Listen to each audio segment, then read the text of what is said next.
Cash root की step 2 VCD basic financial education में आपका स्वागत है। उम्मीद है कि स्टेप 1 वीसीडी से आप पहले ही मुखातिब हैं, जिसमें इस सेल्फ एजुकेशन की आवश्यकता एवं उद्देश्य की चर्चा की गई है।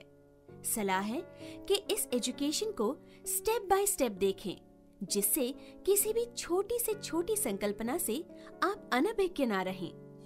सलाह ये भी है कि ये वीसीडी आप अपने परिवार के साथ देखें। इसका कारण ये है कि जब परिवार के सभी सदस्यों का फाइनेंशियल सेंस विकसित होगा, तभी परिवार का फाइनेंशियल आईक्यू बढ़ेगा।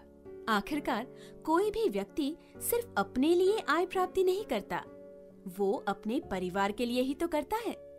प्रत्येक व्यक्ति के सभी आर्थिक निर्णय परिवार से ही जुड़े होते हैं।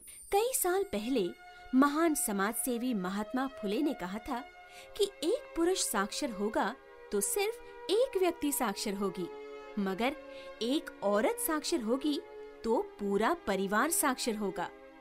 इसी संस्कार मंत्र को आगे बढ़ाते हुए महान तेजस्विनी सावित्रीबाई फुले ने स्त्री साक्षरता का तंत्र समाज में दृढ़ किया। इसलिए जाहिर सी बात है कि आर्थिक शिक्षा के इन बीजों को परिवार में सही मार्गदर्शन के साथ बोया गया तो इन बोए गए बीजों को सशक्त रूप से विकसित होने से रोकने का सामर्थ्य किसी भी आर्थिक उलझनों में नहीं होगा, और ऐसे बीजों से बनी नई पीढ़ी देश को आर्थिक उन्नति के शिखर पर ले जाएगी, जिसे रोकने का सामर्थ्य दुनिया में किसी के पास नहीं होगा।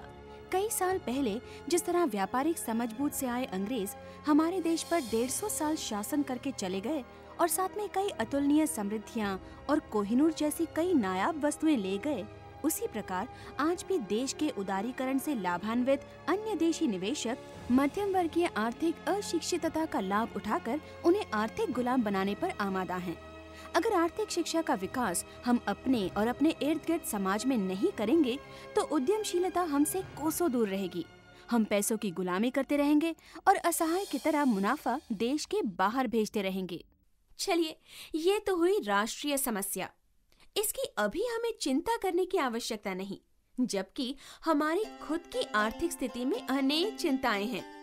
तो पहले उन्हें सुलझाते हैं। आइए अब हम चलते हैं फाइनेंशियल एजुकेशन के संस्कारपूर्ण सफर पर कैश गुरु के साथ।